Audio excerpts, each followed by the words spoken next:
The sport of mixed martial arts is filled with incredible stories of fighters who have overcome insurmountable situations, not only to survive, but to go on and realize their MMA dreams.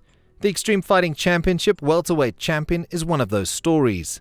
From illegally mining diamonds in Zimbabwe as an orphan just to feed his siblings, living homeless on the streets of Johannesburg, to reaching EFC welterweight gold.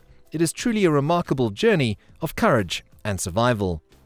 Yeah, he's got one of those storylines which, even in MMA, that has so many stories of people uplifting themselves out of the most horrific circumstances. Even in the sport of MMA, Themba Gorimbo's story is really quite unique. I think my background from Zimbabwe, where I come from, and my life experiences has brought the toughness out of me. I mean, who wouldn't be tough for you if you almost died at 16, having to see people die in front of me and at the diamond fields, and that was survival of the fittest. That alone just took my mindset to the next level, and I was never afraid of anything. So that was the first experience in life, and also having to lose my parents at a very young age. The 30-year-old gym owner is fearless when he enters the hexagon and is prepared to go in deep, dark waters to defeat his opponents.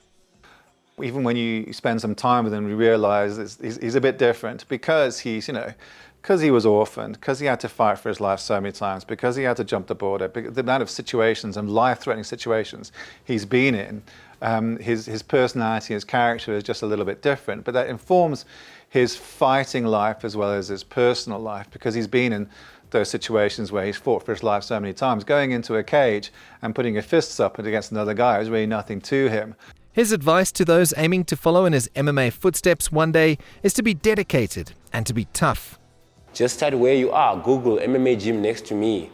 If there isn't one, if there isn't one near you, then you gotta mix it up. Go to a boxing gym, go to a judo gym. Start with what you have. Don't just become that guy that wants the world to give him everything. The world is not gonna give you everything that you want, It's a dog-eat-dog world. You gotta be tough, and you gotta learn to adapt and do what you can with what you have. The welterweight top dog is thrilled to see fellow Africans doing well at bigger promotions around the world and hopes that continues. But he is determined to bring a new angle to the African MMA storyline. The problem we have currently is that the guys that are current UFC champions, they have not trained and lived in Africa really at their adult age.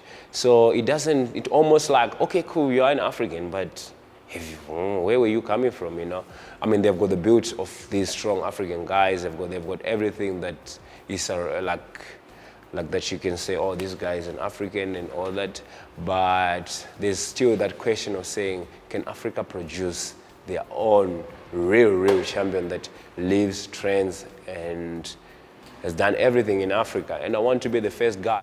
The man known as The Answer believes he is closing in on a fight deal with a major promotion and will do everything in his power to realize a dream that started when he was desperate to escape poverty in Zimbabwe and living on the streets of Johannesburg. Now he is a step closer to that objective, one he knows he is destined to achieve. Cies du Plessis, CGTN, Johannesburg.